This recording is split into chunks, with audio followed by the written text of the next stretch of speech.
YouTube family welcome to my new vlog. આજે આવી ગયા છે ખાવામાં એકદમ ટેસ્ટી ક્રન્ચી અને સ્વાદિષ્ટ બ્રેડ પકોડાની રેસિપી લઈને।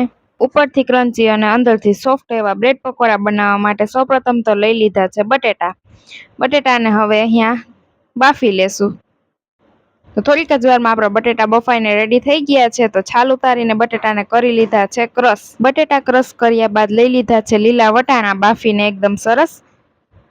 તો વટાણા એડ કરી દેશું આપણે બાઉલમાં બટેટા સાથે જ। હવે બ્રેડ પકોડાનો મસાલો તૈયાર કરવા માટે બાઉલમાં ક્રશ કરેલા બટેટા લીધા છે, પછી લીધા છે લીલા વટાણા બાફીને અને લીધી છે લસણની પેસ્ટ, તીખાસ માટે લીધું છે લાલ મરચું પાવડર, પછી લીધું છે સ્વાદ અનુસાર નમક। હવે નાખશું ધાણા જીરું પાવડર।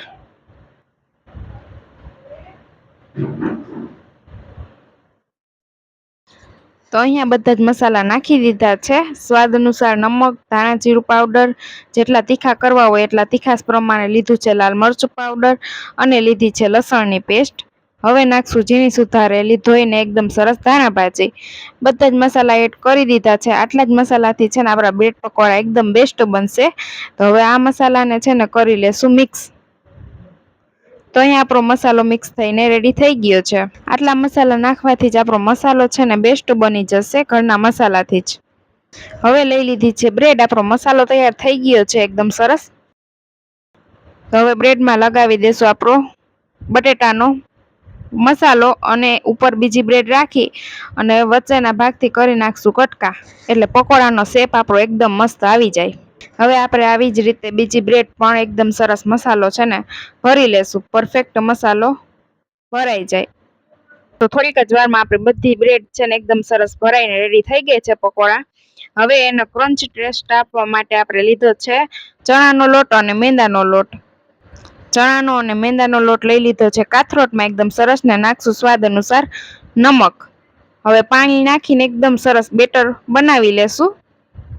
અહીંયા મેંદાના લોટથી છે ને ક્રન્ચી ટેસ્ટ આવી જશે અને ચણાના લોટનો ટેસ્ટ બેસ્ટ લાગે છે બ્રેડ પકોડામાં। લોટમાં થોડો પાણી એડ કરીને એકદમ સરસ છે ને બેટર બનાવી લેશું। બહુ પાતળું પણ નહીં અને બહુ ઘટ પણ નહીં, એવું મીડિયમ બેટર બનાવવાનું છે આપણે, એટલે પકોડામાં છે ને સોફ્ટ અને ક્રંચ ટેસ્ટ બે આવવો જોઈએ આપણે। તો અહીંયા બેટર છે ને આપણું પરફેક્ટ રેડી થઈ ગયું છે। તો હવે બેટર રેડી થઈ ગયા બાદ આપણે બ્રેડમાં ભરેલો મસાલો છે ને આ બેટરમાં ડીપ કરતા જઈશું ને ગેસની ફ્લેમે છે ને તરી લેશું। તો અહીંયા કડાઈમાં મૂકી દીધું છે તેલ અને એકદમ સરસ બ્રાઉન થઈ જાય આપણું પકોડું ત્યાં સુધી તરી લેશું। આવી જ રીતે બીજા પકોડા પણ એકદમ સરસ તરી લેશું। સ્વાદિષ્ટ પકોડાની રેસિપી તમને કેવી લાગી ને કમેન્ટ કરીને જરૂરથી જણાવજો અને ચેનલમાં નવા આવ્યા હોય તો ચેનલને સબસ્ક્રાઈબ કરી દેજો। અમારા સ્વાદિષ્ટ સ્વાદ સાથે અવનવા રેસિપી વિડીયો જે ફક્ત મિનિટોમાં જ બનાવી શકાય છે। આ સ્વાદિષ્ટ પકોડાની રીત એકદમ સરળ રીતે બનાવવાની તમને કેવી લાગી ને કમેન્ટ કરીને જરૂરથી જણાવજો। તો તૈયાર છે આપણે એકદમ સ્વાદિષ્ટ બ્રેડ પકોડા।